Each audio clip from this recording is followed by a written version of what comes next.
Hey everyone, this is Tom Birkenmeyer. I'm going to give you my perspective on how you should absolutely, as a business owner, use taxes as part of your strategy for building wealth. And if you're not doing it already, then you're missing out on not only reducing your tax liability permanently, but also growing your income at the same time. My goal is to not only help you see it that way so that your habits change and you become more successful, but my goal is also to get you to train yourself to keep your eye and your mind open for opportunities every single day to reduce your tax liability and also to be able to discuss these ideas with your tax advisor. That's really important that you get a really great tax advisor. And I highly recommend you do not get a tax advisor from some national chain like H&R Block or something like that. And not to put any of those guys down, but you want to get somebody who understands you as a business owner and an investor, not somebody who's an employee.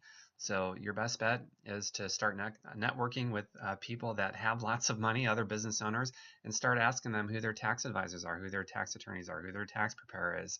And your tax preparer and advisor should be the same person.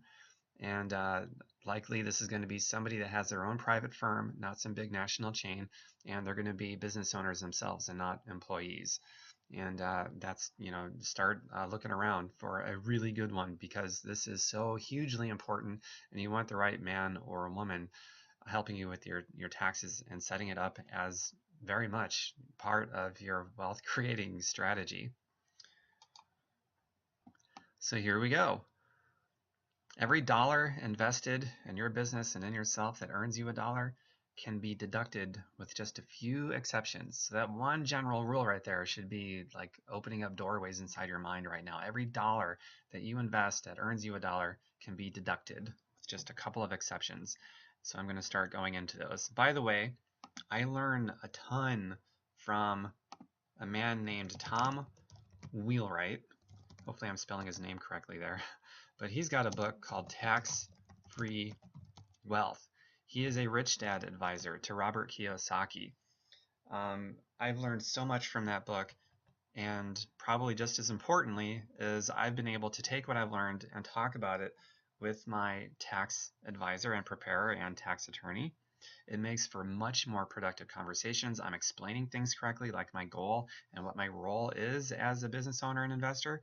And so my tax advisor, he's got an encyclopedic knowledge of the tax law, and he's also a business owner, we are able to put together a plan that just puts so much more cash in my pocket immediately every single day. So this is a great book. I highly recommend it. And by the way, I did spell his name wrong. It's Right. I've got his book right here. I'm looking at it, but check it out. It's from the Rich Dad Company. Amazing, amazing book. You can probably find it on Amazon for like 10 or 12 bucks or the richdad.com website. Okay, next. So you can decide which way you want to go. As far as the materials that I have to do my taxes, all I use is a spiral notebook and a pencil. Not very much. So, oh, and a Ziploc bag. And a Ziploc bag. Very technical here, I know. All right, so you can also use computer software like QuickBooks is really popular for people that want to journal this stuff in that. But I mean, this is so easy for me.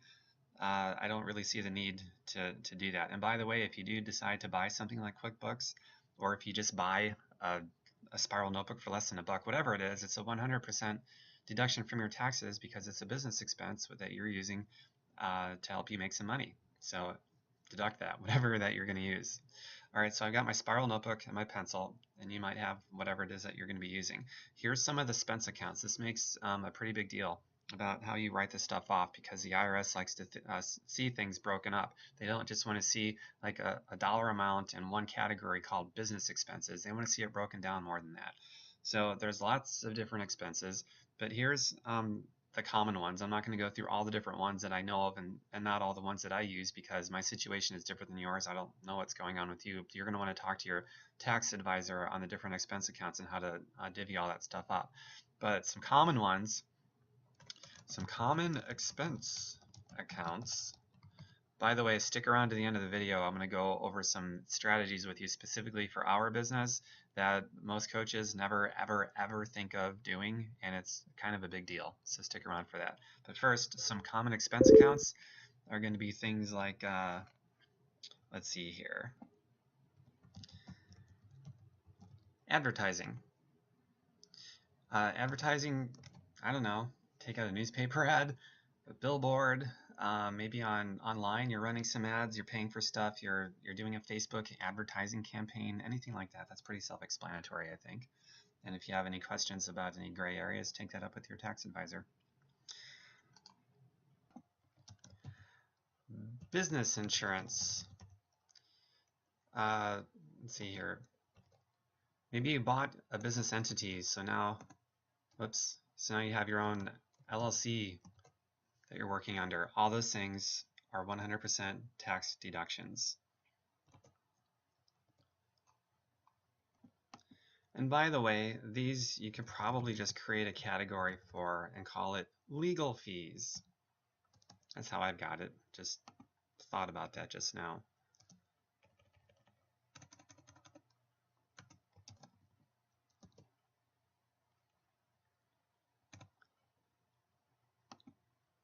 All right, there we go. Okay, another one.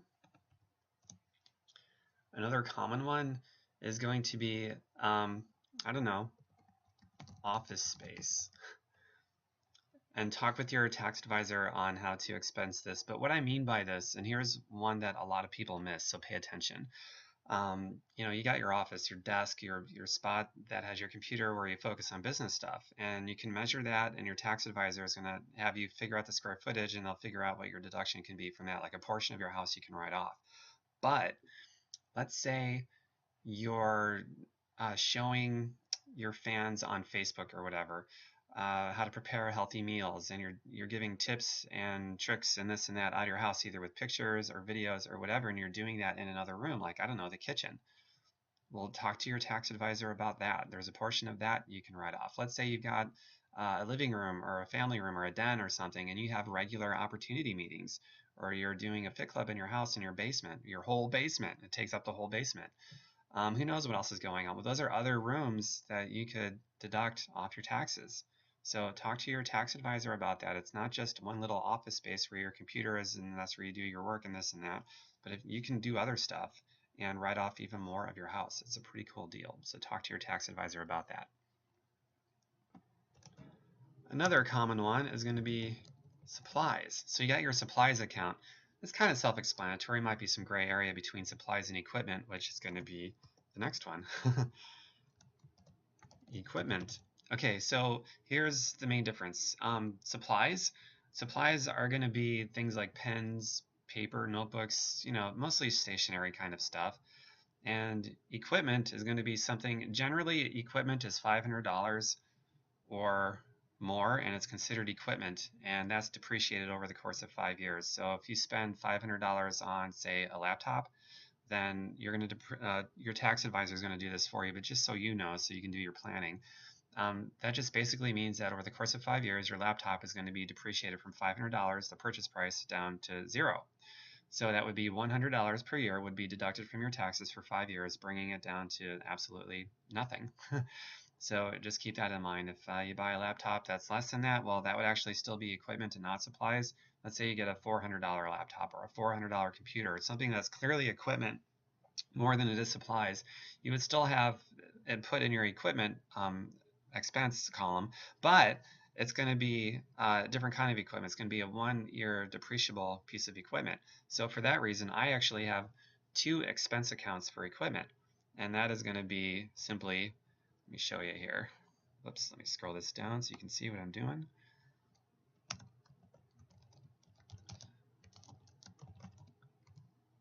So I've got an equipment 5-year depreciation account, and I've got another equipment 1-year depreciation account. So the general rule, I go over this with your tax advisor, but the general rule is if you spend more than $500, it's going to be depreciated over 5 years. If you spend less than $500, it's going to be depreciated the same year. And supplies, all supplies, doesn't matter what it is, as far as I know, that's all depreciated the same year because it's typically inexpensive, and a supply typically wears out within the same year. That's another another one variable that they use to help distinguish the two between supplies and equipment.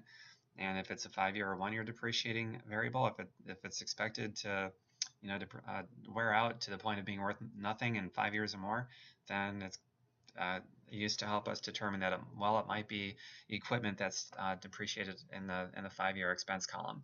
So just keep that in mind. It gets pretty easy as you practice more and you talk to your tax advisor. Your tax advisor will be able to give you more help in determining what's going to be in your 5-year expense account or your 1-year expense account, and then what's going to be a supply and what's going to be equipment. But those you're definitely going to want to know and go over, because in your Beachbody business, I'm sure you're at least going to buy some stationary stuff, and all stationary that I know of is going to be supplies. You're probably using a laptop. That's going to be equipment. If it's going to be 1 year depreciable or 5 years, it's going to depend on if you paid more than $500 for it or not. So that's pretty easy. All right, another easy one. Oops, on the next page. Another easy one is meal and entertainment. I should say it's easy and very common, because you're going to be doing stuff that's business related, and you're going to be eating. You might be, I don't know, treating a client, a prospect, a business partner out to dinner or something, and you're talking about business. Or maybe it's just you're away somewhere, it's something business related, and you got to eat. Well, this is a 50% deduction. So this is my meals and entertainment, 50% deduction. But you can also have another expense account for this, like depreciation. There's 2 of them. So we'll call it, whoops, MEEK. That makes sense. Meal and entertainment, 100% deduction. Now, you're more than likely going to use this one much more than this one. In fact, a lot of you may not use this one at all, the 100% deduction, but all of you, I'm sure, are going to use this. You're probably using this so often and you don't even realizing it, so you're not journaling it, which means that you're just throwing away a lot of money, or giving it to the government, which is basically the same thing. So here's the difference between the two. Meal and entertainment, maybe you're treating somebody to a show. I don't know, a Cirque du Soleil. You're going to Vegas, Beachbody Coach Summit, and it's a business trip, but you're going to take in some entertainment. Write it off, 50% deduction. You're going to eat while you're out there. Write it off, 50% deduction. So that's kind of self-explanatory. Now this part here, the exception to this rule is if, I don't know, let's say you're buying food, but it's for the purpose of an advertisement. So you get to write the whole thing off. Like, let's say you're going to do, I'll just use my own example. I'm doing a vegan and juicing cooking show. So all these vegan meals that we're making, I got to buy the food for that. That's a 100% deduction because of how I'm using it. I'm not, it's not something that I'm consuming while I'm doing business. It's something that is very much being used for the video show, and it's just, these are just videos I'm taking with my flip cam, and we're putting it up on my YouTube channel. And at the end of every episode, there's a call to action to, usually it's subscribe to my YouTube channel and to check out other things and so on. But it's all a business intention of making money, and because I'm intending to make money with it, and the way that I'm using the food, I can write the whole thing off. It's a 100% tax deduction, and I just started doing this kind of deduction just recently, so this is even a new one for me. But that's how I expense it out in my expense journal, just like that. My phone. I use T-Mobile, so I actually just call it my T-Mobile expense account. So, I personally don't like using the phone much. So I would say at least 90% of all my minutes used is business related. Now, I don't have a separate business line. If you do that, then your business line could be 100% deductible. But my tax person, all he wants is an approximate percentage of how much of my phone usage is for business. I tell him 90%. So there you go. I get to write off 90% of both my phone purchase as well as minutes used. And my data plan, I only use the data plan on. It's like $20 or $30 a month or whatever it is, the data plan, unlimited usage, so I can use Facebook and the internet, things like that. I only use that for business. So I actually deduct 100% of the data plan as a business expense, and it works out beautifully. So look at that. I don't know if you realize that you can write your phone off, or at least a portion of it. It's not a bad deal. So do that. This one certainly applies to all of us. I actually just call this expense account Team Beachbody fees, or you can call it Team Beachbody business fees. but I include the monthly business fee and the quarterly club membership, and also Shakeology HD, at least one of them. Okay, so let me break this down for you. So remember when I said that every dollar that you invest that earns you a dollar, you can write off? There has to be a business intention of making money. So even if you invest money into it, but you fully intend on it making you money and it doesn't make you money, you can still write it off. If you're at a tax loss for the year, in other words, you invested more money than you earned in your business, then you can use that loss against other income, like if you still have a job or if you've got a real estate investment business or something like that. You can't use it against capital gains, but a lot of other incomes you can actually use that against. So talk with your tax advisor on that, please. But I just wanted to make you aware of that so you can have that conversation and make it work for you. So to write something off, the intention just has to be there, and it has to be, explainable, that this is a business intention to make money. Even if it doesn't make you any money, you still write it off, and if you're at a tax loss for the year, you can use it against other income. So talk to your tax person about that. So the monthly Team Beachbody fee, that one's obvious. You need it just to have your account. I mean, whether you're active or inactive, just to secure your placement and have your business, you need to write that off. The club quarterly fee, this is one that a lot of coaches miss because they don't know, and when they ask their tax preparer about it, they explain it very badly. So with the best information that the tax person has, of course they're going to say, no, you can't write that off because that's a personal thing, when that's not true. It's not a personal thing at all. You can use it for personal things, but there is a business intention behind it to make money. The club quarterly fee, it's required for you to be able to have customers being placed in your customer pool from the 1-800 infomercials that Beachbody puts out there. Those customers you can market to. You can make money from them. You're intending to make money from that. You have to pay that quarterly club fee to do that. So write that off. It is 100% a tax deduction. And here's another one that just about every coach misses. Like, I would say 9 out of 10, maybe more. Your Shakeology home direct purchase, or if you're doing one-time purchases, that would make no sense, but whatever. Your Shakeology purchases, that is absolutely 100% tax deductible, all of it, the entire year, every month. Now, if you're on 2 Shakeology home directs, you can only write off, one of them. Unless the second one you're finding a business purpose for it for like every single one of them. You're sampling them out, you're demoing them somehow, I don't know, something. But your first one, absolutely, even if you consume it personally for your own health reasons, because much like the club quarterly fee, you need that one Shakeology HD to qualify for certain bonuses. For one, it makes you active. And if you're not active, you can't advance in rank. You can't even be Emerald. And if you're not an Emerald, you cannot make any money off of your organization. So that alone warrants that to be written off, absolutely. Also, if it puts you in Success Club and things like that, there's other bonuses and other commissions that it qualifies you for. So there is very much a business intention of making money just by being on Shakeology Home Direct. So write that off. That could be included in your Team Beachbody fees account, or you could put Shakeology in your supplies expense account. Either or, they're taxed exactly the same, 100% tax deduction. So don't miss that, because almost every coach does, and it's kind of sad. I'm going to talk to you about some travel expense accounts. This is a big one, especially for those of you that are serious about building your business. You're probably going to do some traveling. Even if you don't do some traveling, you're certainly going to do personal development every day. You're going to invest money in your personal growth and development. You're most likely going to fly, you're going to drive, you're going to have hotel fees and airfare fees and train ticket and whatever it is, your travel expenses, hotel stay, meals and entertainment and all that stuff that that goes with the territory of your personal growth and development and things like that. So here's the common expense accounts for your travel expenses. So you got meals and entertainment. We already went over that. That's most likely going to be a 50% deduction. Tolls and parking fees, I actually have an expense account for that. Tolls, oops, let me put a dash in there to keep everything congruent. Tolls and parking fees, that's 100% written off. What else? Airfare, It's 100% written off. Hotel fee, 100% written off.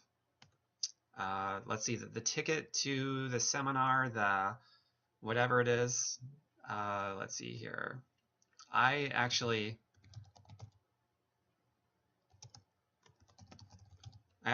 expense it under this title, so I don't have to have so many different expense accounts for webinars and this and that. So it all goes under continuing education. So like if I buy a book, a personal development book or some audio or a webinar online or a ticket to actually be at a physical event, that all goes under my continuing education expense column. And all of that is a 100% tax write-off. It's all taxed the same, so that's why I can put it in that same expense column anyway. So, and I pay attention to this because this is an area that most people, most business owners in general, they totally miss this big time. So I'm going to do my best to make this as easy as possible. But when you're traveling, whether it's for a continuing education reason, a personal development reason, or some other reason, even if it's, you know, to go away, not away from business necessarily, but you want to enjoy yourself on a really nice vacation. As long as you meet the criteria to make it a business write-off, make it a business write-off and write it off. And I'm gonna show you some.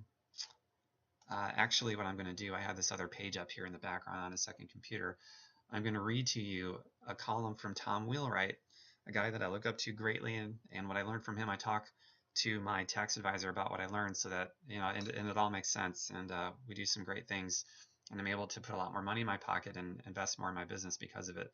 But I'm going to read you something from Tom Wheelwright about travel expenses and even traveling for the holidays and things like that. Okay, so here it is. This is from Tom Wheelwright. Tip number 1, spend more than 50% of your time each day on business activities, and you can deduct 100% of your travel expenses. Plan your business and other activities so you meet this requirement. So in other words, the workday, as seen by the IRS, is an 8-hour day. So 50% of that is 4 hours. So if you spend only 4 hours of the day doing something business related with an intention of making money, you can write off the entire day, whatever the hotel fee is, you know, the travel expenses to go there and to go back home, all of it's a 100% tax deduction. Tip number 2, this is if you have a spouse and kids, but travel expenses for your spouse and children are 100% deductible if your spouse and children are involved in your business and spend more than 50% of each day on business activities. Planning is the key here. So plan your business and other activities so your family meets this requirement. So again, it's just like, you know, 50%, it's 4 hours, because the IRS for a full 100% day is only 8 hours. And you can use that with your spouse and kids too, and talk to your tax advisor about making this right so that it's legitimate and legal and ethical and actually helps you build your business and make money too. Tip number 3, only one more after this one. Create a great business reason to travel to your desired location. This is my favorite tip because I find when I create a great business reason to travel, my business benefits in a way that it wouldn't have without the travel. This is huge for me. I love taking trips. Some of them are for continuing education type stuff, but I also love taking trips just because I love taking trips. And it's so easy for me to find legitimate ways to write the entire thing off. So here's what it is. I will, you know, I'll make videos talking about what a great time I'm having, sharing the lifestyle. And what better way to share the lifestyle and attract other people into the lifestyle than living the lifestyle and documenting it, taking videos and pictures, and putting a call to action on it, something along those lines, you know, live on location or recorded and used and recycled, whatever, but you're there. I mean, you're making the video talking about how wonderful the lifestyle is while you're living the lifestyle, away, traveling, and this and that. So you make the videos, you take pictures, you create attractive content with a business intention of using it to make money. You could direct people toward a lead capture page. You could direct people to subscribe to your YouTube channel, to like you on Facebook, to follow you on Facebook, to follow your blog, whatever it is, lead them down a sales funnel. It doesn't matter. There just has to be a business intention of making money, and about 50% of your day, or 4 hours or more, has to be business related. So between, you know, doing the shoot and maybe traveling to a location while I'm out and about and leaving my hotel room, renting a car, the car that I rent is now a tax write-off. The miles I put on the car, is a tax write-off. The airfare is a tax write-off. All these things are a tax write-off. And it's so easy to just spend 4 hours a day to do that. And it reduces my tax liability hugely. And because this is so attractive and I'm intending to make money, I'm also making money while I'm limiting my tax liability. And that's the thing here that I really want you guys to understand, is that as business owners, we get the opportunity to take advantage of our tax code, which is really a stimulus package, a series of stimulus packages meant for us to take advantage of and legally reduce our taxes as much as possible while we simultaneously make as much money as we possibly can. So as a business owner and investor, you have both of those ends of that spectrum working for you simultaneously if you know about it and you're wise about it. So you're reducing your taxes and making more money at the same time. That's primarily how we get to make more money than people with a job, because those options aren't available. They don't get to enjoy the same tax advantages that we have. The tax code is written for us, guys and girls. So we have to become financially educated, learn about it, talk to our tax advisors and our legal team, and put it to work for us so that we can build our wealth more quickly. Taxes aren't just this, this cute little thing, oh, I'm a business owner now, I get to write stuff off. No, it is much, much more than that. And it's important that you get financially educated so that you understand that. And you're not missing things every single day that you probably have no idea that you're missing to put more money into your pocket more quickly. Odds are, if you have a tax advisor already, they don't even know it because you're not communicating it to them. And maybe they haven't done a good job at asking the right questions to dig deep and help you discover all kinds of opportunities that you're missing to reduce your taxes and make more money at the same time. So keep all that stuff in mind because it is so important, and it's absolutely part of your wealth building strategy. It's also, that in itself is attractive when you're talking to people to get them in your business. Absolutely it is. Whatever fee that you're paying to a tax preparer or tax attorney, tax lawyer, whatever, tax advisor, whatever the fees they charge, you write that off too. My fees, all my legal fees, including my tax preparer and tax attorney, all of that is, that's expensed away at 100% tax write-off. So use that. Your tax person is going to find things that you have no idea about. So you really should just use that and take advantage of the fact that you get to write off those fees as well, 100%. Okay, to move right along with the travel expense accounts, I'm glad I got to read that to you from Tom Wheelwright. Check out his book, Tax-Free Wealth. It's amazing. Here's the thing about things like hotel fees and things like that. If you are checking into a hotel, say on, I don't know, the 12th of whatever month, and you're doing some business-related activities on the 13th, and you're flying out, say, on the 15th, and on the 14th, it's a personal day. Well, you don't get to write that day off on the 14th. The 13th you do, the hotel stay, because, you did something. So you're going to be able to write off 2 of those, I guess that would be 3 nights. So 2 of those 3 nights you'd be able to write off your taxes. The other night hotel fee is personal, so don't write that off. Your airfare, however, is still a 100% tax deduction, even though you didn't work every day that you were away. You still needed to get that plane ticket or that travel ticket or whatever it is anyway, so that you could do that 1 day or 2 day or 3 days of work. The personal days, it doesn't matter. You still needed the 100% of that fee, of that expense to do the work while you're away. So you write off 100% of the travel fees, but only write off the days that you're actually doing business activity, and you should be fine there. And just go over that with your tax advisor as well to make sure that you know what you're doing and that you're expensing things correctly. Because if you expense things correctly, then at the end of the year, when you hand it over to your tax preparer, everything's going to be so much easier on really both of you. All right, going back up here, charity donations. This is actually a 50% tax write-off. It's not 100%, so that's one of the few exceptions to that rule. So anything you donate to charity, and this, this applies to everybody. It doesn't matter if someone owns a business or not and they're just a W-2 worker. Everybody gets 50% deductions for any charitable donations that they make. Pretty cool.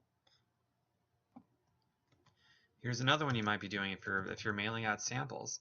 You have post office. If you're going to send something through the mail, it's going to cost money, postage. So expense that's 100% tax deduction. If you're buying envelopes and things like that, that would be under your supply column. So keep that in mind too. Okay, I paused this and moved everything down here, the common expense accounts, so that you can see them. I've been pausing this thing the whole time actually. I don't know if you noticed or not, but it makes it easier for me to make this. So moving right along, another common expense account is probably going to be Wi-Fi. So you have high-speed internet access at your house or wherever that you're building your business from. If you're doing it online a lot like I do, I don't have any personal usage for Wi-Fi. I really don't. So I actually deduct mine 100%. If you're dividing it between personal stuff and business stuff, talk to your tax advisor and find out how you can deduct that. But 100% of your business usage for it is 100% deducted from your taxes. So that's pretty cool. Here's another expense account, gift. If you give somebody a gift, like somebody in your team, or I don't know, it could be an incentive to perform better and they win this free whatever that you paid for, or maybe you just want to be nice and give somebody a gift and it's gonna, there's a business purpose behind it, then you'll be able to deduct that 100% up to $600 per person per year. If you give somebody a gift or cash or whatever that's valued at more than $600 for one person for the course of 1 year, it's more than $600, and they're considered, somebody that works for you at that point in the eyes of the IRS. So then you gotta get them a W-2 and do all this stuff. I've never gone that route before, so I don't know what all is involved. But you would actually have to send that person a W-2 so they could claim it on their taxes. If it's under $600, you don't have to do any of that stuff, and you can just, deduct it. So keep that in mind. You might be able to use that for incentives to incentivize people to, I don't know, perform better, a business incentive to make more money. Here's one of those that a lot of people miss, and that is your quarterly payments. So you have your state,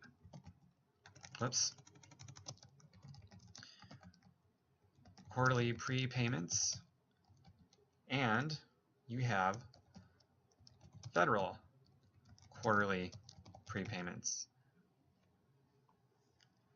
So whatever you're prepaying in your taxes, and after you start to make some money, I don't know if it's your first year or you just haven't had a successful year yet, but after you start making some money, then you're going to be required to prepay your taxes, and you'll get little vouchers. They make it really easy, so it's really not a big deal. It's actually pretty cool. But this is a tax deduction. Record whatever it is that you're required to pay in prepayments and deduct all of that from your taxes. That's a pretty cool one. So enjoy that one. And don't be afraid to make enough money to where you actually have to start paying quarterly prepayments for your taxes. It's a good thing. All right, those are the common expense accounts I can think of. There's more, but for this video, and it's already over a half hour, I think that's enough. I think you get the idea now. And then the travel expenses. I mean, that's a whole other thing, but for the most part, it's taxed just the same as everything else. The IRS just likes to see it broken up a bit more, but it's still 100% deductible. And meals and entertainment still applies to the, the same 50% deduction. So that's pretty cool, and it keeps it pretty easy. You just have to journal it correctly and put it in the right expense accounts, and your tax person will be able to help you with that more. Okay, so here's some more tips, and these are really important. Then I'm going to get into a strategy or two that most people never ever think of and just make such a huge, enormous difference in how much money you're going to put in your pocket, how much more money you're going to put in your pocket versus giving away to the government. So, but first, my spiral notebook. I went over that a little bit earlier, like the supplies that I use. There it is. Spiral notebook and a pencil. So I use a spiral notebook, and here's basically what I do. So, the spiral notebook it has columns. I'm sorry, it has rows, but I'm going to make columns. So in this column to the far left, I'm going to put today's date. So I don't know. Let's say it's going to be Feb 2nd, 2014. And by the way, I will only put the year once. The rest of the time it's just Feb 3rd. Maybe nothing on Feb 4th. So next day, next time I have an expense is Feb 5th, and so on and so forth. All right. So the next column, let's see here. Put some kind of a break in here. Let's see the pipe symbol. There we go. Okay, so that symbolizes the columns I make on the College World Spiral Notebooks. The next column, I am going to write, let's see here. I'm going to do like a one-line description of what I did. So let's say, I don't know, let's say I went out to eat and I I treated a business partner. So I'm going to put the name of the restaurant. I'll call it Captain Mike's. It's an actual restaurant here in town. I just put a little dash and then a one-line description. Talked attraction marketing concepts with, and I'll put the name of the person, and then 2 more columns. See if I can fit this in there. The next column over from that is going to be how much it was, like, I don't know, say 20 bucks. Say 2011. And I'm going to make this smaller so that it all fits in here. Actually, let's make all of these things smaller. Whoops. And then the last column I'm going to put in there is going to be, and I'm doing this all by pencil, by the way, is going to be the name of the expense account. And this is going to be meal and entertainment. So that's it. And I do that for all of these down here. So I don't know, if I bought some supplies on February 3rd, the next column over, I'll put the name of the store I bought the supplies from, and then a little dash and a one-line description of, I don't know, some pencils so I could journal stuff, whatever it is. And then next column over, what I paid for it, and then the name of that particular expense account would be supplies, so then I write supplies, and so on and so forth. And I'll do that for every single item. So one thing you want to keep in mind, it's going to be the total amount that you paid. That includes taxes. So if you got a box of pencils for $5, and after taxes it was like, I don't know, $5.50, you write off $5.50, not $5. Same thing with meals and entertainment. Let's say your bill was only $15, but you know, after taxes and tip, it came out to $20.11. You write off $20.11. And also meals and entertainment, they might be, well, they are 50% write-off, but you don't divide the total and enter it in there. You enter in the full amount, whether it's a 100% deduction or a 50% deduction. Same thing with your 2 equipment expense accounts. You write down the full amount, and then it's accounted for when it's prepared at tax season. So, and your tax preparer is going to know to divide this in half because of how you expensed it out, meals and entertainment. And same thing with your depreciation accounts. Like you got something over a piece of equipment that's over $500, so it's a 5-year depreciable equipment, and you put it in that expense column. Your tax preparer is going to know to only deduct 1/5 of it a year for 5 years. So it keeps it easy that way. That's why you want to put down the full amount always, no matter what expense account it's in, and then also to put it in the correct expense account. Then your tax preparer is going to know exactly what to do with it when they go to prepare your taxes at the end of the year or the beginning of the following year. Okay, so at the end of the year, I have to add up all these different accounts. So let's say I have an advertising expense account. That's not the right one. There we go. Advertising, meals, and entertainment. And I've got miles, I've got hotel fare, and so on and so on and so on. So at the end of the year, I'm going to go add all this stuff up. And you know, this might take you, it takes me about a half hour to an hour, I would say, because I probably have 8, 9, 10 pages worth of things that I've journaled at least. So it takes me about a half hour to an hour, totally worth it. So I'm going to go down here, and under advertising, I'm going to put in there that, I don't know, I spent invested, get the right lingo down, invested $1,000. And same thing, you know, under meals and entertainment, I'm going to put the full amount. I'm not going to divide it in half. My tax person is going to see that meals and entertainment, let's say it's, I don't know, $500 for the year, but it's in this particular account. They're going to know to deduct it 50%. Miles, I'm going to put down the total mileage. Let's say I traveled 400 miles this year. I put in my car, business related. I'll put 400. My tax preparer will multiply 400 miles times 55 cents and deduct that from my taxes. Hotel fare, full amount, and that full amount is going to be deducted like most other expense account items. So I'm just putting the totals in here. And that's basically all my tax guy wants is this. He just wants to see the totals for these different expenses. That's it. So I've got all this stuff up here logged for me, and also just in case, you know, my tax person wants to see it, And just in case the IRS wants to see it or whoever, someone wants to see it, I've got all this stuff up here. The receipts, I put them in a Ziploc bag. That's where the Ziploc bag comes in handy.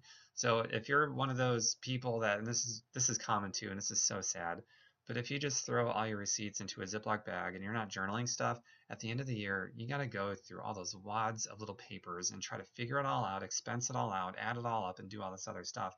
And that is such a nightmare, such a tedious, painful task that just takes forever and a day. And most of the stuff, you're not going to remember what it was for. So you're not going to be able to give it that one-line description right here. So, at that point, it may be worthwhile to just not write it off just in case, because you don't want to be dealt with any kind of scrutiny from the IRS and you can't explain any of it away. So don't do that. Put it in a spiral notebook as you get them, but also as you get them, journal them just like this. That way you'll know what everything was for. Everything will be expensed correctly. So at the end of the year, it might take you a half hour to an hour to just add everything up, put it all together like this, and give it to the person that's preparing your taxes. Easy peasy. So that's really all I'm doing to prepare for my taxes. And here's a tip. Make sure that you're connecting with your tax person at least once every quarter. And for sure, come November and the first week of December. Because once December 31st rolls around, that is the last day that you have to position yourself to get the most advantages that you can from the tax code. Because once January 1st rolls around, that year is over. Now you're in a new year, and there's nothing you can do to change your facts for that year at that point. So make sure that at the very least, you're talking to your tax person and connecting to see where you're at, and go over your goals and reassess if you need to, and tweak anything and change anything, change your strategy if you need to. November and again the first week of December, so that you've got enough time to do what you need to do to position yourself the best way possible. So take that part really seriously. That's so important. All right, and then in figuring out miles and stuff, check this out. Well, I guess I got to go down here now. All right, so with miles and stuff, so I like getting a 3-sectional spiral notebook. They're they're divided into little sections. So what I showed you, I keep in the first section, and at the top of that section, I'll just write 2014 expense accounts, and I'll underline it in big letters at the top, and then I'll just start journaling stuff. And on the second section, that's where I'll keep track of my miles. For me personally, it's just a personal thing. It's easier to look at and keep track of if I keep the mileage separate. So this is in the second section of my 3-section spiral notebook. And at the top of the second section, I will write 2014 miles journaled. So, and here's what that looks like. It's similar to the first one when I'm journaling stuff. Let's say, I don't know, stick with February 3rd, 2014. And by the way, just like before, I just write the full year once, and after that I just write February, whatever, March, April, and keep going that way. All right, so we got that little divider still, the pipe signal. Okay, so I will put the starting point, like, I don't know, the address maybe, and I will actually just draw a little, see if I can do this here, little arrow like that to the destination. If it's a multi-destination, I'll do another arrow, and then, oops, and another arrow to, then until I finally do a full circle and go back home or whatever. Or if I'm just going to one location, which is most of the time, then I'll just, I'll put down the starting point again, or maybe I'll just put RT for round trip.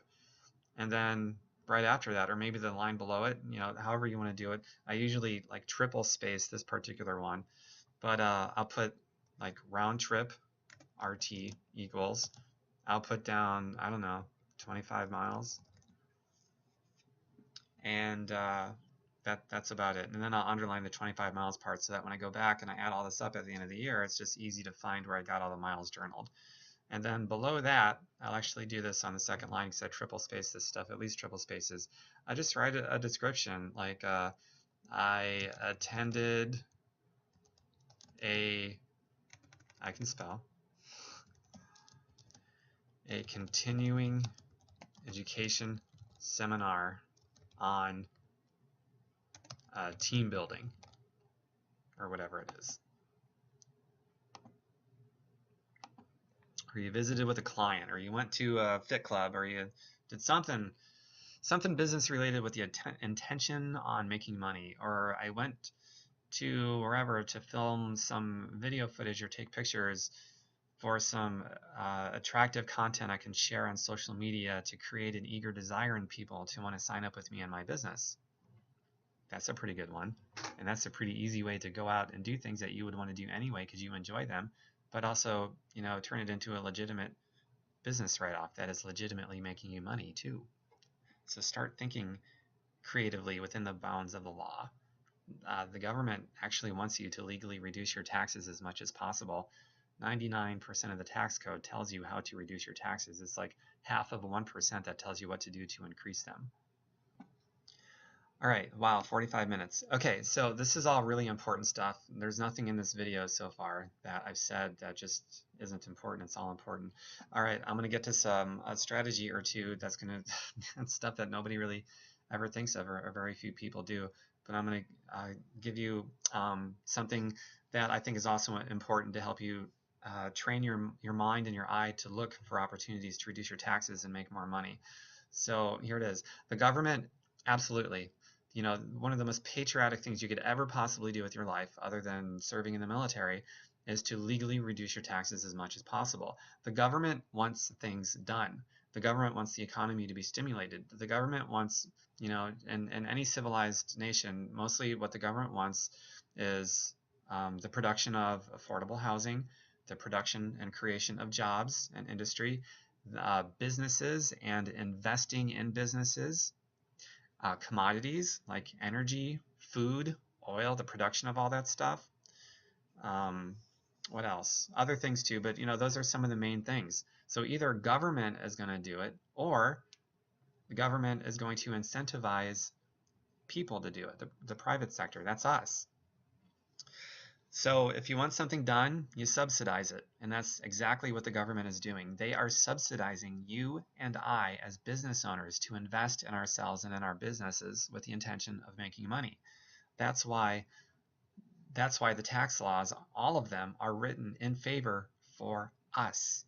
And there is nothing that a W-2 worker can do about that except start a business on the side. Maybe go full-time if they want someday, or not, but at least have that business on the side. And for those of us that this is all we got, we don't have a W-2 anymore, well, we get to take the most advantages out of it, but we have to learn how to be wise investors, professional. We have to start to think like professional investors as business owners, because that's where all of the tax incentives are, just about. And they're huge, they're enormous. Okay, so here's some really great strategies that you can start applying like right away, and even start to put, you know, money in your pocket right away in terms of reducing your tax liability. All right, check this out. So maybe you want to get a second Shakeology HD order going. The first one, as I said earlier, you can totally write off 100% because of, and I told you why earlier, but let's say you want a second bag. Check this out. You got a YouTube channel. YouTube is free. Even if it wasn't free, you could justify it as a 100% tax deduction too. But you got a YouTube channel, and let's say you make a video, or you take some pictures, or a combination of both, whatever, of a new Shakeology concoction that you do every single day. You know, there's so many endless ways of making Shakeology. There's a million recipes out there. There's a million more waiting to be discovered. So it would be easy to do, right? Just something different. Just tweak something a little differently if you want to every day, and put it out there. You know, there's a little call to action to subscribe to your YouTube channel, or whatever. Well, now you can justify the second HD Shakeology as a 100% tax deduction. And odds are, if you're doing this attractively and not all salesy like, you're probably going to make more money. So the money that you make from doing this is totally going to pay for your Shakeology. On top of that, you get to write the entire thing off because it was a business intention to make more money. See where I'm going with that? That's awesome. Okay, here's another one. This one's even bigger. So take the ultimate reset. The ultimate reset, you know, the most common thing that people say that just haven't weighed the health benefits against it is it's expensive. It's a lot of money and this and that. So I don't know, take the take the challenge pack, $305 I think it is for the Ultimate Reset Challenge Pack. Say you get on that sucker and you're journaling and taking pictures and doing some videos. You're making like a 21-day Ultimate Reset video show on your YouTube channel. All the food that you buy suddenly is a 100% tax write-off. It's not just 50%, it's 100%. By the way, if you're not doing this, then you can't even get the 50% deduction because there's no business purpose behind it whatsoever. So if you're going to somehow use all the meals in the 21-day reset for a business purpose and with the intention of making money, you're doing video shows, pictures, you got a YouTube channel, you're doing a 21-day Ultimate Reset video show that people can subscribe to and this and that, suddenly you can 100% write off all the cost of all those groceries. Cool, huh? And you get to write off the purchase of the challenge pack. That goes under your expense account for meals and entertainment, 100% deduction for advertising. Not bad. So now the $305 plus all the cost in food, groceries, and this and that, and your webcam, you might, get a really nice $300, $400, $500 video camera, or maybe $100, $150 one, whatever it is. There's a business purpose behind it, intentional of making money. You get to deduct that from your taxes. That would go, most likely, it's going to go under equipment 1-year depreciation because you're probably not going to get a camera that's $500 or more. But if you did get a camera $500 or more, then you got to depreciate over 5 years. So that would go in your equipment 5-year depreciation expense account. So anyway, all that stuff gets written off 100% immediately. I mean, like right away. So now you do your show, and as you're doing it, and with that kind of consistency, and you're doing it attractively, and you got a really brilliant sales funnel, and you're making money, guess what?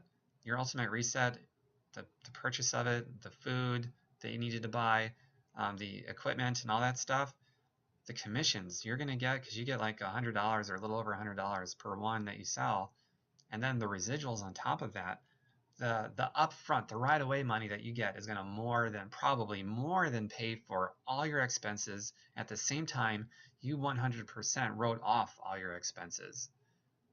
And at the same time, if you look at the bigger picture, the business that's going to generate, the residuals that's going to come years to come from now, and maybe the couple of coaches that you get from it and they build too, man, that one effort that maybe you spent a total of, I don't know, $1,000, $1,500 on that you totally wrote off, it's going to pay you back in potentially hundreds of thousands of dollars.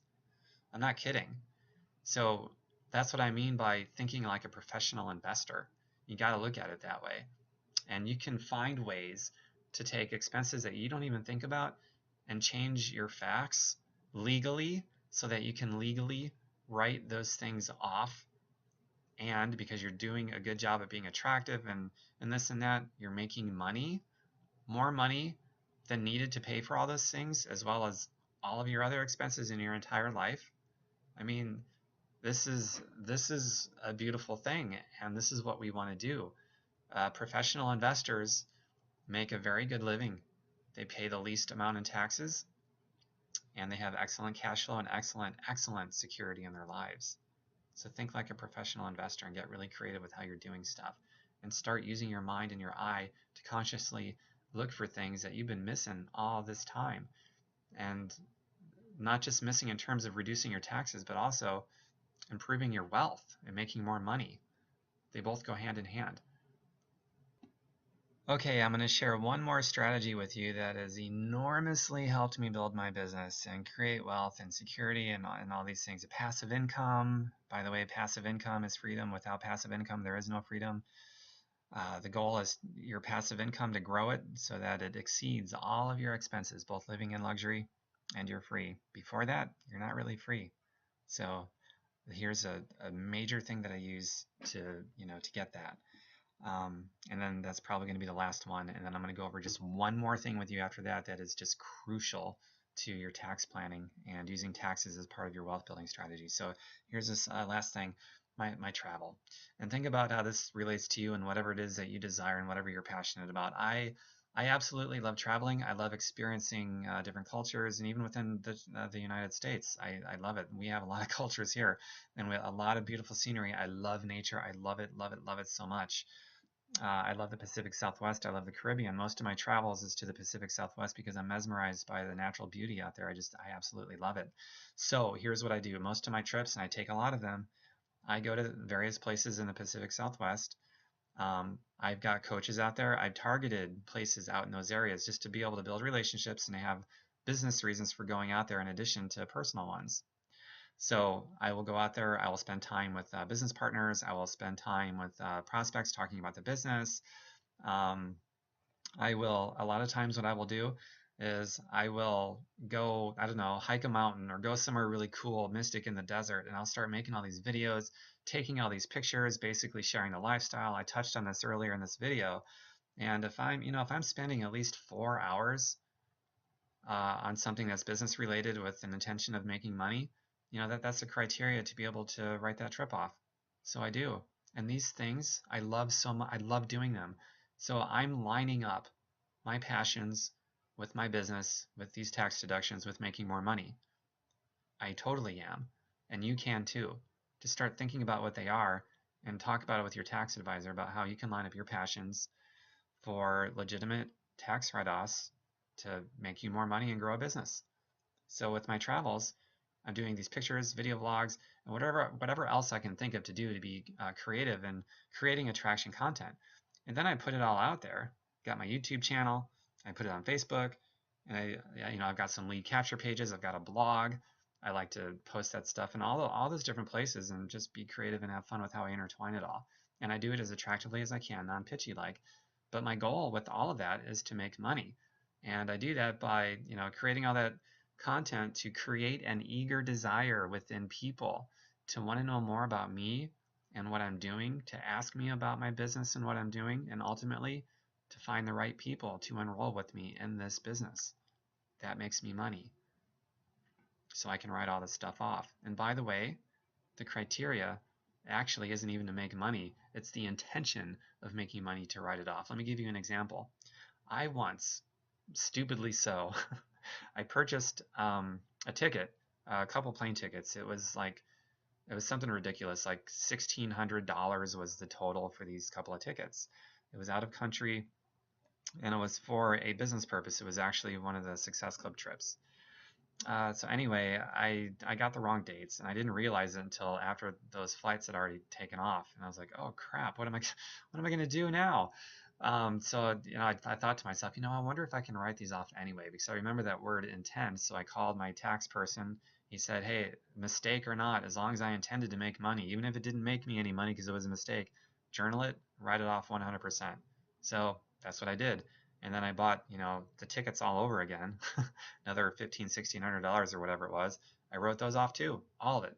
So if you take a trip like I do, and let's say you create all this content, it makes you absolutely nothing, but you intended for it to make you money, and you can explain how you intended for it to make you money, write it off 100%. Absolutely.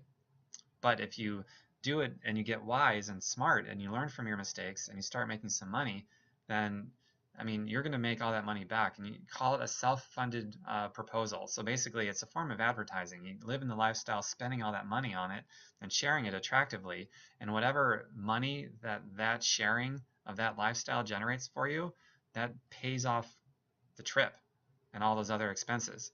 So that in the end, it becomes free, self-funded proposal, and on top of that, you wrote it off anyway. Even if you got all your money back from the new revenue that you made from doing that stuff, you can still write it off because you intended to make money. So how does that feel to be able to do that kind of stuff? It's pretty amazing. All right, lastly but not least, this is so important. I'm going to read another little column from Tom Wheelwright. It's short, but it's about finding the right tax advisor. And if you have the wrong one, well, you should know if you have the wrong one, and this is going to help you decide that. So number one, and there's 4 of these, by the way, so this is pretty short. Number one, your tax advisor should ask you questions, lots of them. If you have to ask all the questions and you have the wrong tax advisor, it is a necessity for your tax advisor to ask you lots of questions. Questions enable your tax advisor to understand your situation and goals. So here's just a few examples of what your tax advisor should be asking you. What is your role in your business or investing activities? What is your family's role in your business or investing activities? What are your personal and professional goals? How do you track your expenses, not just your business and investing, but all of your expenses? And this, these kinds of questions, if you got someone who's really good, they're going to be able to unearth things that maybe you never even thought of. But if you have a tax person who's just relying on you to give them information, odds are you have it wrong and you're not going to be able to write off a lot of stuff because you didn't explain it correctly and your tax person isn't digging deep to find out. So that's why I love number one. Tom goes on to say, Tom Wheelwright, remember, taxes are based on facts. The more your tax advisor understands your facts, the more opportunity there is to change your tax. Pretty simple. Number two, your tax advisor should reduce your taxes legally. I've been asked more than once if the tax strategies I use are legal. This is one of the easiest questions I ever get to answer. Yes. The question indicates that there are tax advisors who will reduce your taxes by cheating. Your tax advisor should know the tax law well enough to know how to be creative within the law without having to bend any rules. If your facts don't fit within the law, then your advisor should be able to tell you what you can do differently so your facts do fit within the law. Number three, your tax advisor should increase your tax awareness. Your tax advisor should be excited to share new information with you about how to reduce your taxes and provide you with a clear understanding of the tax rules. Understanding the rules doesn't mean you have to be an expert on tax rules. Your tax advisor should be the expert. Understanding the rules simply means you know what to look for so you can identify potential opportunities and discuss them with your tax advisor. You are the one who is best able to identify potential opportunities because you are the one who is in the day-to-day activity of your business or investing, and that is where the opportunities are. While your tax advisor can identify some opportunities after the fact, the results are much better and faster if you are able to identify them as they occur. And quicker results most likely mean you can start reducing your taxes sooner. This is why it's important for your tax advisor to increase your tax awareness. Once you know what to look for, it's much easier to identify your tax saving opportunities. And number four, your tax advisor should prepare your tax return. One more item to mention here is to never use a tax preparer who isn't also your tax advisor. You may otherwise get great advice that is never used and you lose out on great tax savings. On the flip side of that, your tax advisor shouldn't only prepare your tax return. Your tax advisor should be able to help you create and implement sound tax strategies in addition to preparing your tax return. And remember, the more passionate your tax advisor is about reducing your taxes, the lower your taxes will be. Well, I hope that was very helpful. Get this book. Man, I'm not kidding. This book has done a lot for me. I'm still spelling his name wrong. There we are. Okay, so let your mind and your eyes be open to opportunity. Condition your brain to look for them. Talk about them with your tax advisor. If you don't have one yet, get one. Whatever fee they charge is a 100% deduction from your taxes. It's really cool, so take advantage of that. And do what the government wants you to do. That is, in this instance, it's actually a pretty cool thing. The government wants you to make lots and lots of money by reducing your taxes as much as possible to grow a business that earns you as much money as possible. So take advantage of that. Do it, get the wisdom, and just make it a really great, wonderful life.